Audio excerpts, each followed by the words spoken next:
Okay, so I've come to Jeju, which is the most southern island of Korea, and this is a studio named Hwa Hun, and they also have a gallery attached to the studio. You can see that that's Hwa Hun in Korean. So this is the entire site. It includes a cafe, um, working studio, a teaching studio, film room, and the artist who is a couple also live on site.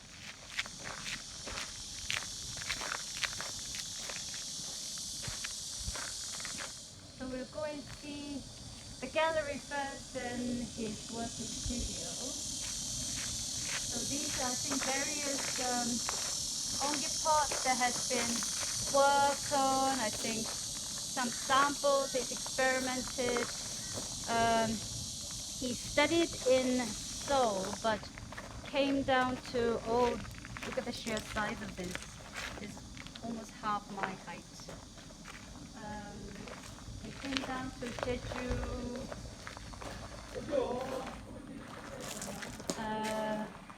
about 20 years ago, and they've been experimenting with Jeju clay body, but not initially. So they had clay brought from the mainland, but after discovering Jeju clay, he was very fascinated and started working with it. So this is a little gallery space they have, which this section here are antique, dating from Joseon, which would be about 17th century onwards, up until the early 1900s. So if you see here, it's actually a steamer, which you can see all the holes inside.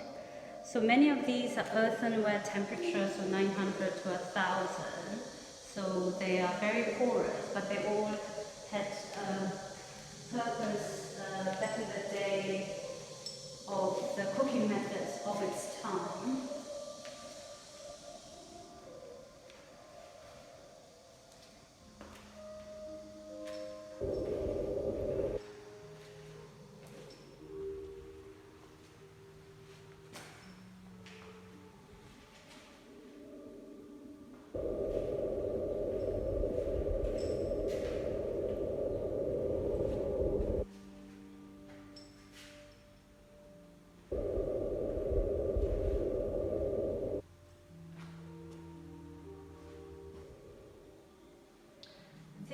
It's actually a heater, so a charcoal inside and you burn it, and it's basically like a heater, I guess. So this section here are modern pieces by Kang Seong Chul and his wife. So I think these big moon jars are by him, and some of the tableware by his wife, named Jeong Mi Sun. So all of these ware, the black, the shiny bit that looks like glaze is actually not glaze. So the surface here that shines is actually smoke. These are all smoke fired to very high temperature. They can go beyond 1250, but roughly this is fired up to up to 1250 centigrade. So the shinier it is, the higher it's fired, that to the point that it becomes very metallic. So you can see this piece, it's in 2 parts moon jar, and this is matte because it's slightly fired to lower temperature. But this point here, as you can see, is a bit metallic. It must have just got a little bit more heat, therefore you can see the shine. So all of these, you can see it says bloating because it's gone beyond its preferred temperature. So there's no glaze, but the smoke penetrating the vessel has become a glaze layer, that has made all these functional pieces functional.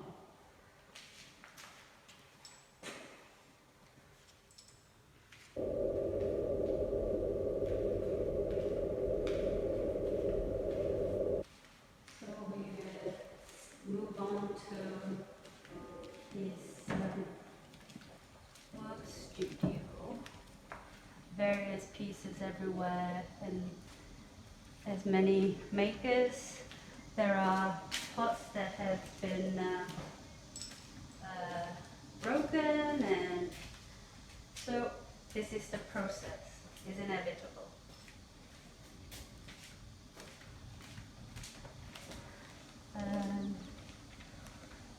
This is his working studio, so we'll just go in and have a look.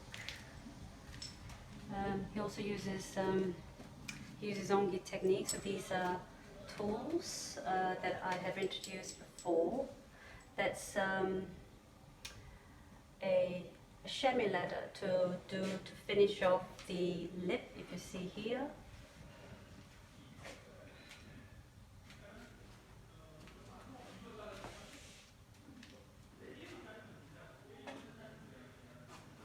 Yeah, there's various pieces of work here.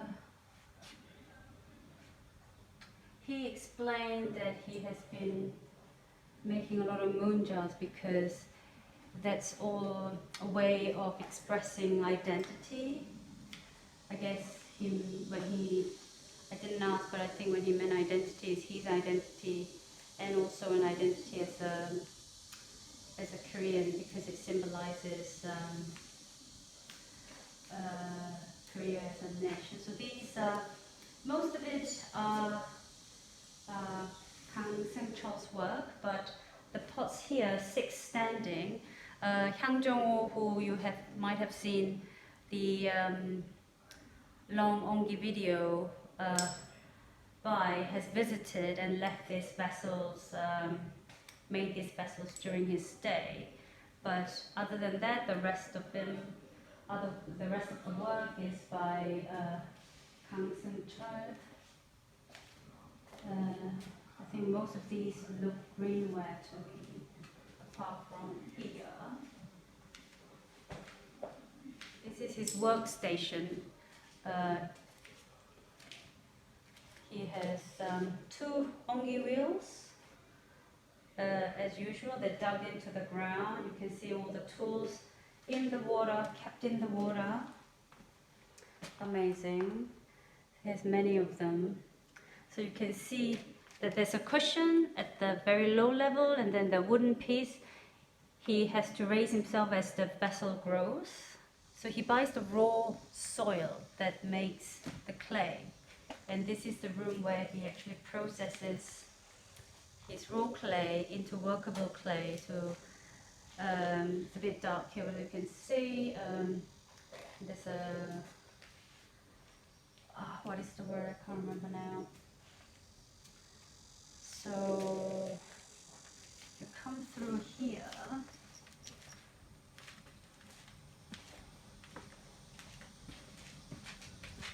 If you see there, this pit that looks like a mini mountain is his clay. He said he's bought about 25 tons of basically clay that he would have to process to make it into a very soft clay that is going to be workable.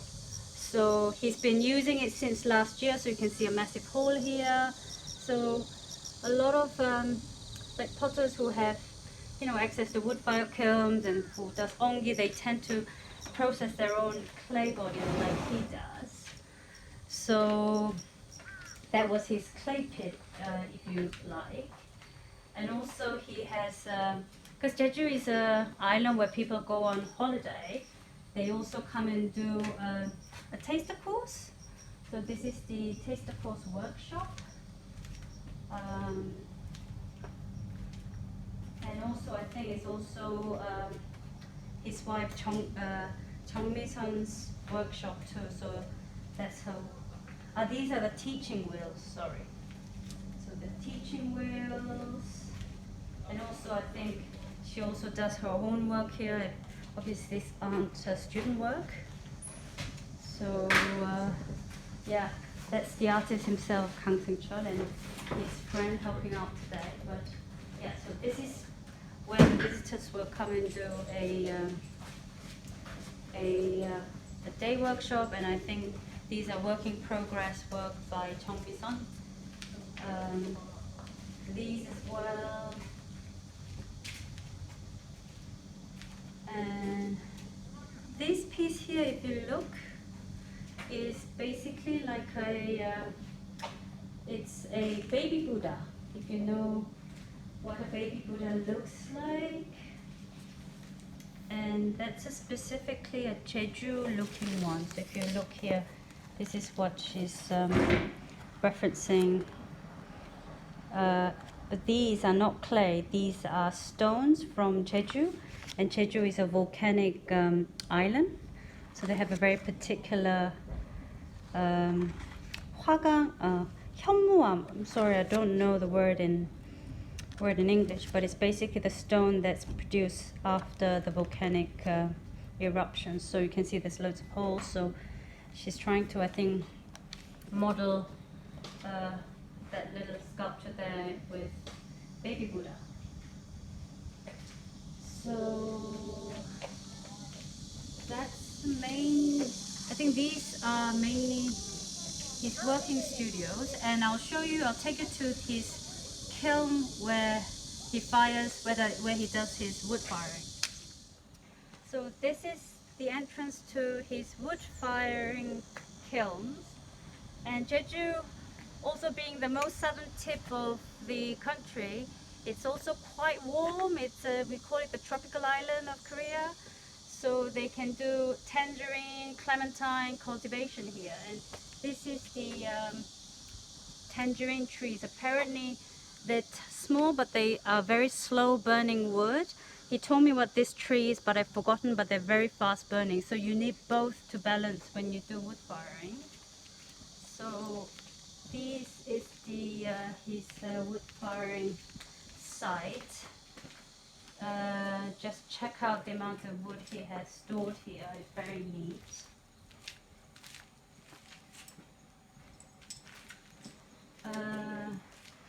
So there are. This is 참나무. Pine. It's not pine.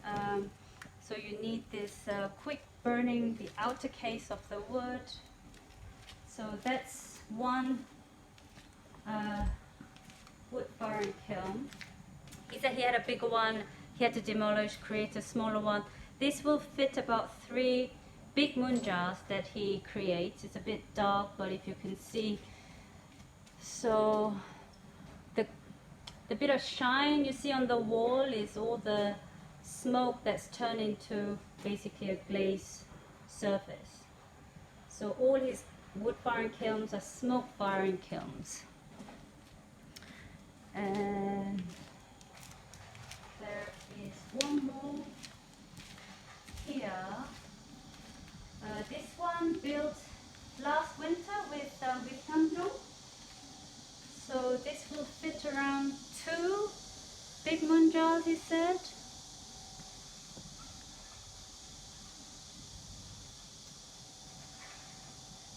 He said there's been quite a lot of complaints from the neighborhood, so he hasn't been able to do too many firings. And at the back you can see some firing disasters with pieces basically melted onto the kiln shelf. But you know, everyone knows there are always disasters during the firing process, but I think it's even more challenging with wood firing.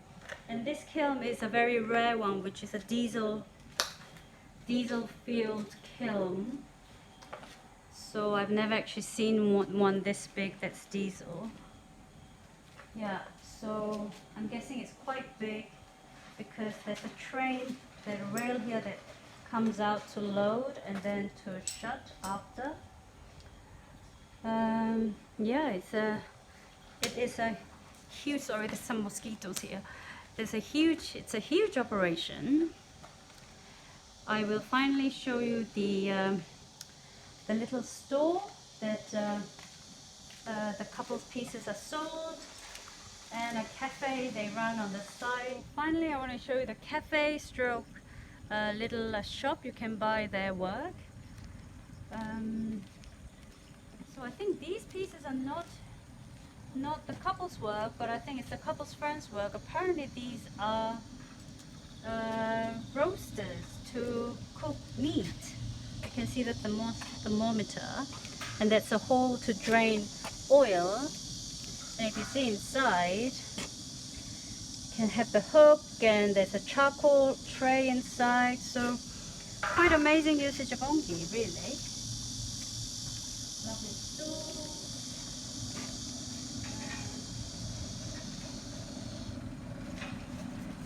More onggi, and this is called polharabang. Oh, this is clay though. So this is the symbol of Jeju, which is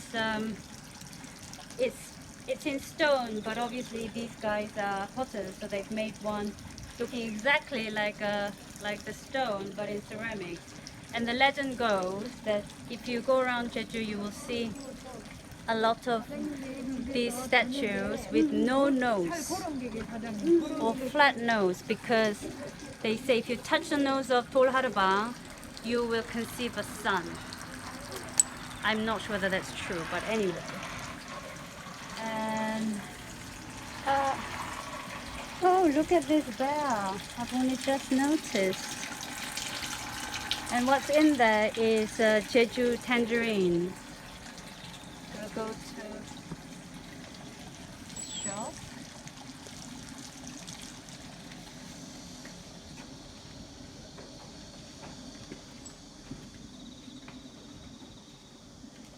Yeah, so this is a beautiful shop with work by both of them. This is Jeong Mi Sun's work. That's obviously porcelain and it's glazed surface, but a lot of the work is from the wood-fired kiln. So these is same clay body, the Jeju clay, but fired in an electric kiln or the diesel kiln. So you have a very different effect compared to these darker black pieces that that are from the wood-fired kilns. It's quite something. You see, like in here, it's almost metallic.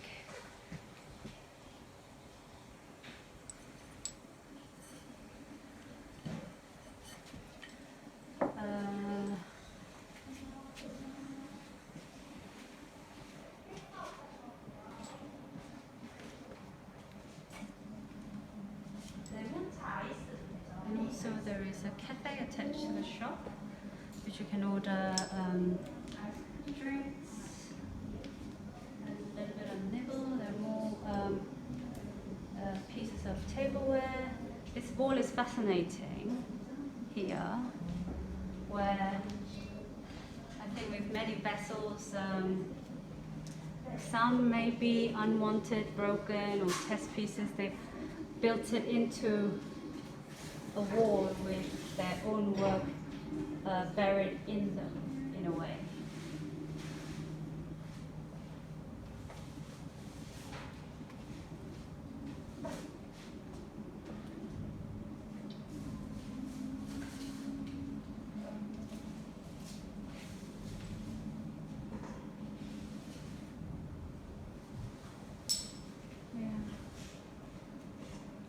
There's a very old-fashioned heater here. I think this will be, this very old-fashioned heater would be maybe gas. I'm not sure how it's run. Very old-looking one. Obviously not running at the moment. It's very, very hot here. I hope you've enjoyed the little tour to their studio, their work. If you get a chance to visit Korea, Jeju is also a really beautiful island. Yes, you have to, it's far away, you fly, or you can take a boat from down south, but it's definitely worth a visit. Not just to see these guys, but also what Jeju has to offer would have many different interests that will satisfy many of you. So thank you very much for watching, and check them out further. Thank you.